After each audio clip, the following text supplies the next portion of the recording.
Good morning, everyone. Welcome back to the Namaste experience on this beautiful Thursday morning. Feels so good to be here. You know, the temptation to wander away can sometimes be very great. At least it is for me.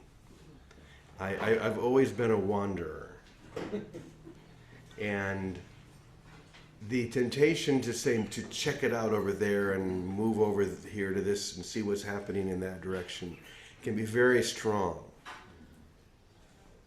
But what we are called to now is to hold still in the vibrancy of a present awakening.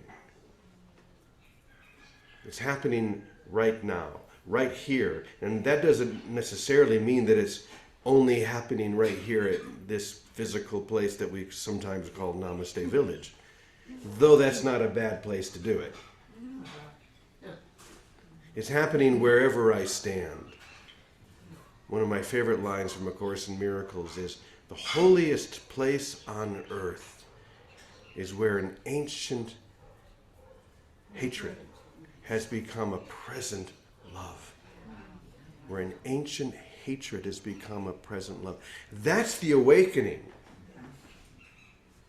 Where that ancient hatred, which is a constriction, which is a grievance, holding a grievance in place, when that becomes a present reality of love, an expansion into the love,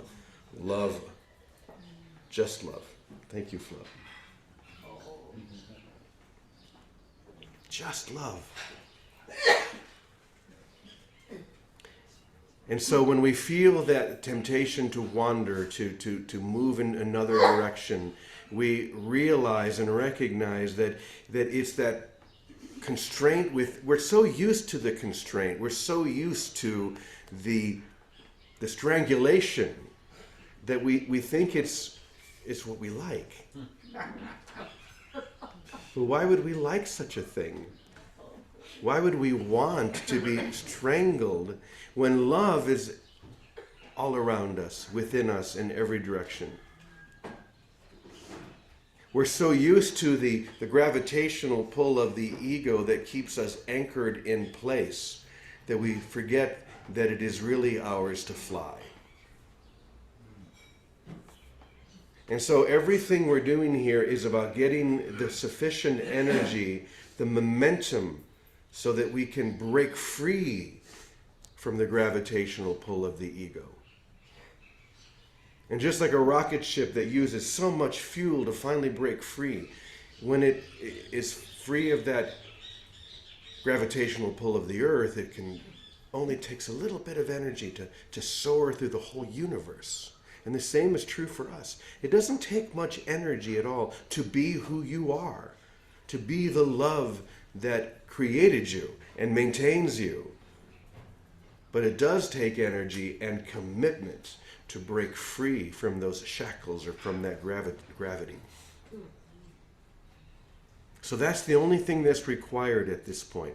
And that energy comes from our desire for one thing, to be free within the heart of love itself.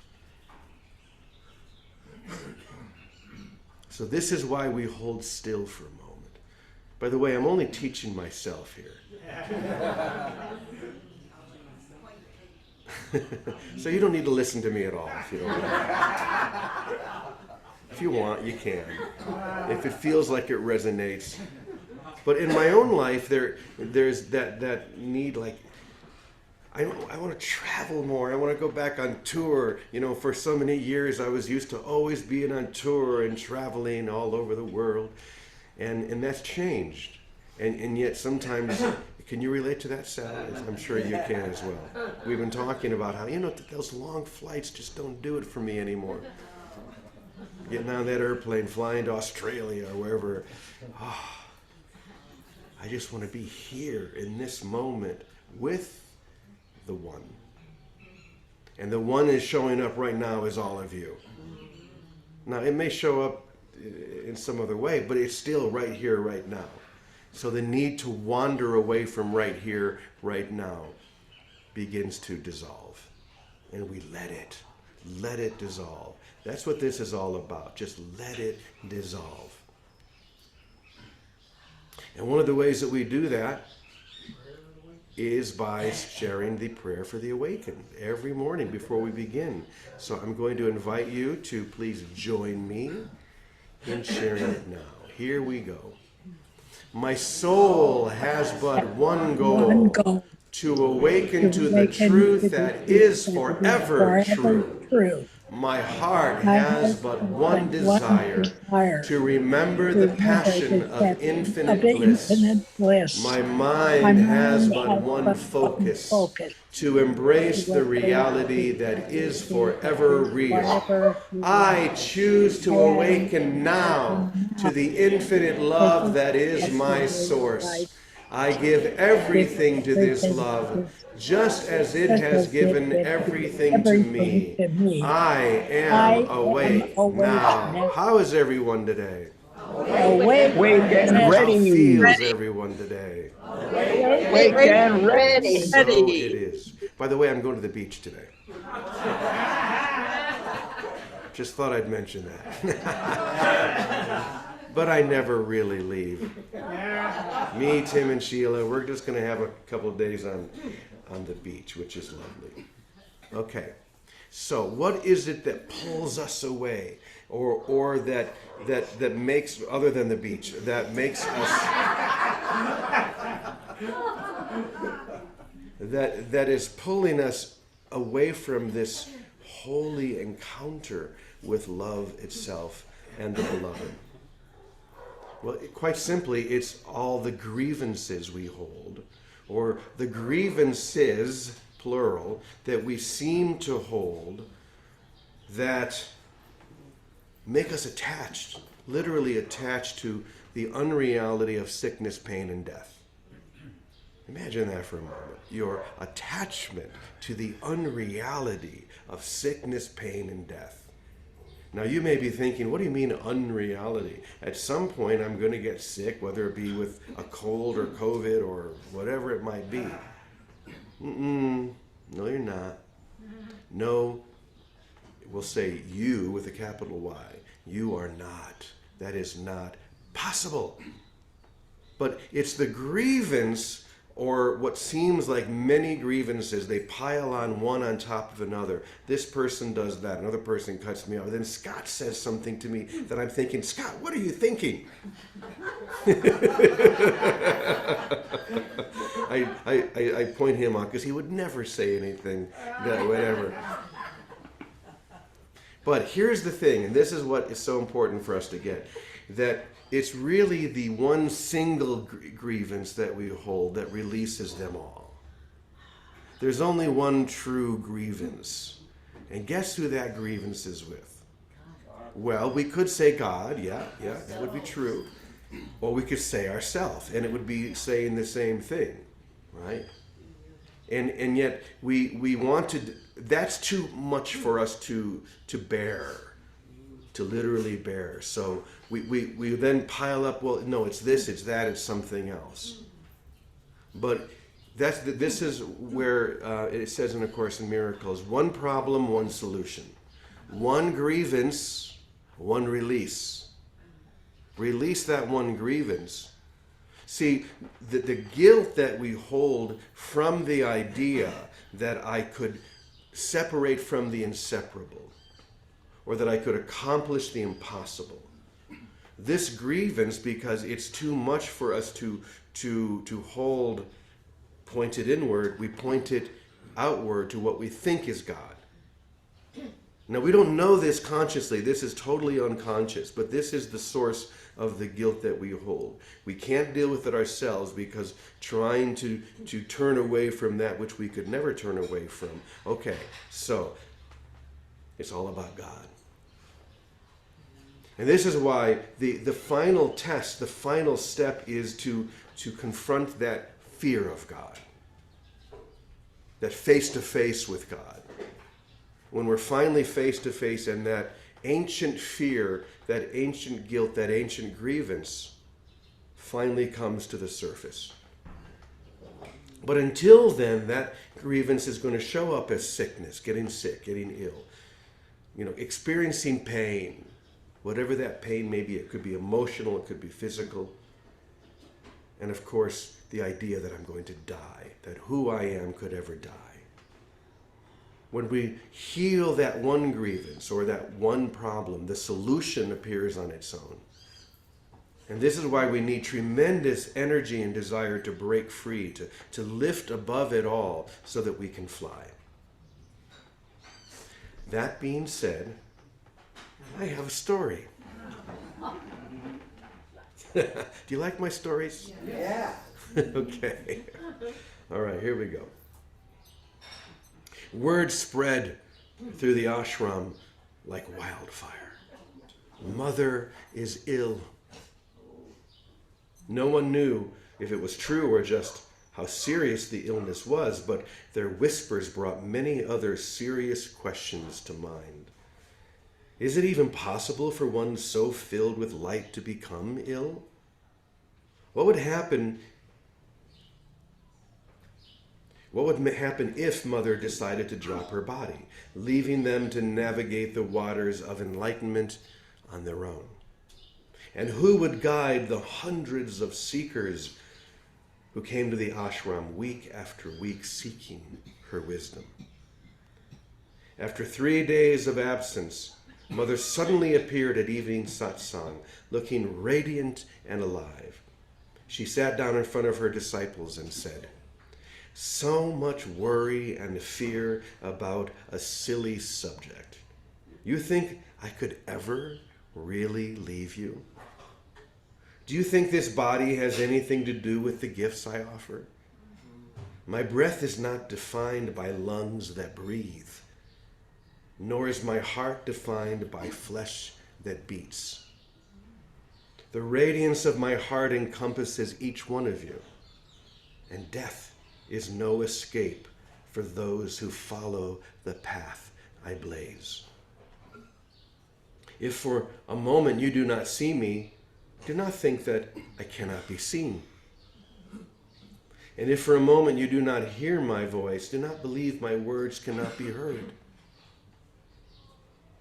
Here, let me tell you a story that might help you understand how deep this ocean of bliss really dives. In the land of ancient myths, there lived a great sage named Rishi, who had unlocked the secrets of the universe. His name was known far and wide, and seekers from distant lands would journey to seek his counsel. But as the years passed and his body grew frail, the sage realized that his time in this world was drawing to a close. And so on the eve of his departure, he gathered his disciples around him and spoke these words: "Though my body may return to the earth, my spirit will forever dwell among you. Seek me not in the confines of this physical world, but in the depths of your own heart."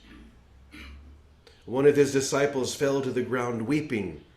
"But Master," she said, "how will we survive without you?"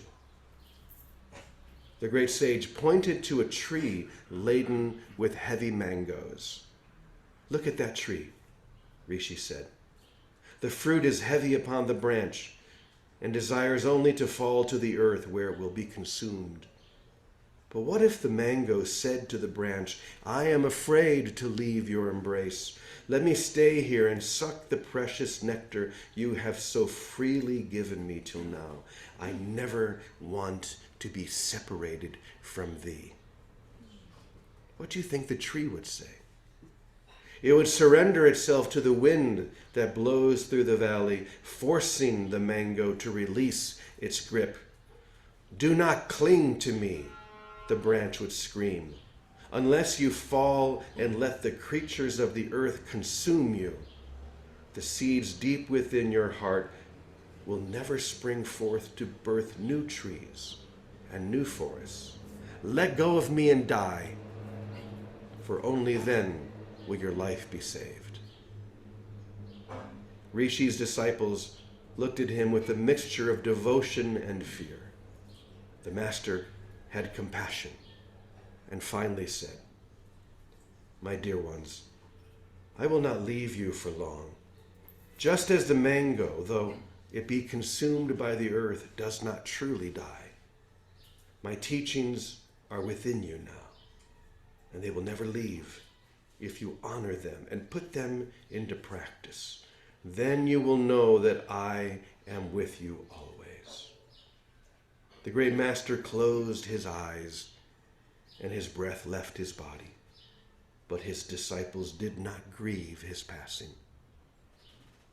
With these words, Mother concluded her tale, her eyes alight with a wisdom that transcended the boundaries of time and space.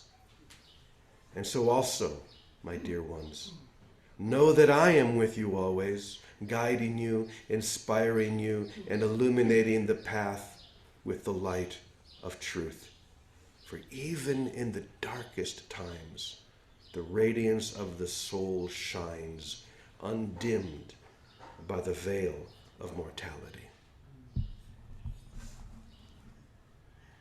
I really like that analogy of the fruit that tries to remain attached to the tree. There comes a point when the fruit has to let go. It has to fall. It has to be consumed. And yet, in our fear of what that might mean or what we might lose, we don't realize that everything is gained by total surrender, by giving ourselves totally. This is really the only thing we preach here every day. Give yourself totally to that which is totally in love with you. Totally in love with you. Don't hold back. Don't hold anything back from that love. So what does that look like? It's going to look different every moment, but it may not look like anything, but it's going to feel like everything. It may not look different than it already looks, but there's a vibrancy that will be felt. There is an energy that you will experience when you give everything to everything. So that's the only thing that's left for us to do. That is the final thrust that breaks us free from the gravitational pull of the ego. It's that final push that breaks us free. And so this is kind of the way station for that. Did you know there was a way station right before that final thrust? This is it. So wandering away and going somewhere else is just the idea that I could do something else, that there would be somewhere else to go, something else to do. There isn't. It's right here, it's right now. When I was with the master teacher in Wisconsin, he would always say, hold still, don't go anywhere. Stay right here. In other words, stay in the association that is living here, not the physical place, but the reassociation into wholeness that is alive and vibrant here in this moment. Don't wander away from it, because it's like getting out of a really nice hot bathtub. You're going to get cold. You're going to shiver. Stay in the bathtub. Stay in the hot tub. Okay. I've been wandering around this too long.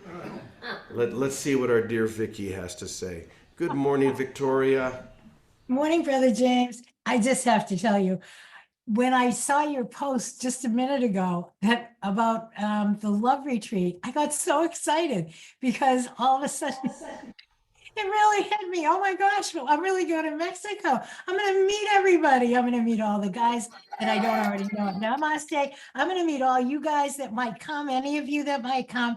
And I just got, it's like, oh my gosh. And I realized, one of the quickest ways to break free of that gravitational pull of seriousness of the ego is to be happy. It's to be called to do something where your heart explodes. It's just simple happiness. It busts through all the barriers. Last night I was speaking to a very dear sister, and someone had passed away in her family, and she had been in a grievance situation with one of the members of the family. And the first thing she said, everything just fell away. That's what happens. Love melts everything. If we can put ourselves in any condition of love, it may be that you love to knit, then knit away. But when we're in any condition and we are loved, we are free. That is heaven on earth right there. When you said how the master teacher used to say, nobody leave, everybody stay put. My father, Louis, and James knows Louis. Louis used to say, now we're at the house in Quincy. It's a big house, and they were literally bedridden for a number of years. But that was fun. Nobody was sick. They just stayed in bed. But it was like, it's funny. And the real reason was, I think Louis must have needed a hip operation, but he wasn't going to any doctor. So he decided, well, I just won't use my hips so much. So I won't walk around. I'll just stay put. And Rosie, my mother, she said, well, if Louis is going to stay here, I'll stay too. And that was it. That was it. Nobody was, desperately, thank God, sick in any way. And when 5 years later it was time to go, they just said, well, time to go, closed their eyes and went to sleep for a week. And then I called everybody and we had a party. Anyway, but what I was getting at was Louis used to say to me, now here I am, I'm thinking, what do you mean no one's getting up? What do you mean? Well, it's like it took a minute to register. And he said, kid, what are you missing? You got everything here. They got trees, I got trees. They got water, I got water. You go swim anytime you want. You want to play ping pong? Go downstairs, play ping pong. Go play basketball. They have food, I have food here. Everything they've got. They got trees, I got beautiful trees. What are you looking for? He said, you're free, kid. You got everything you want. Just don't leave the premises. He meant it. He meant it. But he meant it with so much delight. Like, oh my gosh, he was living, Rosie and he really were living in a state of grace, in a state of heaven on earth. And he meant it. You have everything. You want to swim, go swim in the swimming pool. You want to sit in the shade, he had grapes. We had a grapevine. Listen, go sit under the grapes. Pick the grapes. What could be more wonderful than picking grapes in your own backyard? And he would go on and on. And I realized he was right. Don't leave the premises. Why should I leave heaven on earth? Why should I want to go here or go there? And I'll tell you the truth. In those 5 years, I was blessed with a grace. I didn't want to leave. I had fun. I had the 20 kids in the house and Rosie and Louie in bed. It was a lot going on, but the desire was never in me to leave. And when I was called to do something, somehow it was all arranged and orchestrated. But all I know is don't leave the home of heaven. And it's the love. And wherever we open to it, don't judge it. Just don't judge anyone or yourself. Wherever I can open to love, I'm so grateful. I have been feeling, like James said, I'm happy in Flemington. I don't even leave town. I just stay here. Anything that's more than 1.5 miles, I don't go because I like being put. But when I saw, and it was actually this morning, the notice that there really is going to be, because James and I never plan anything. We kind of listen and do our best to follow. And the message is love, and we'll join in love. And who knows, we'll see how it unfolds together.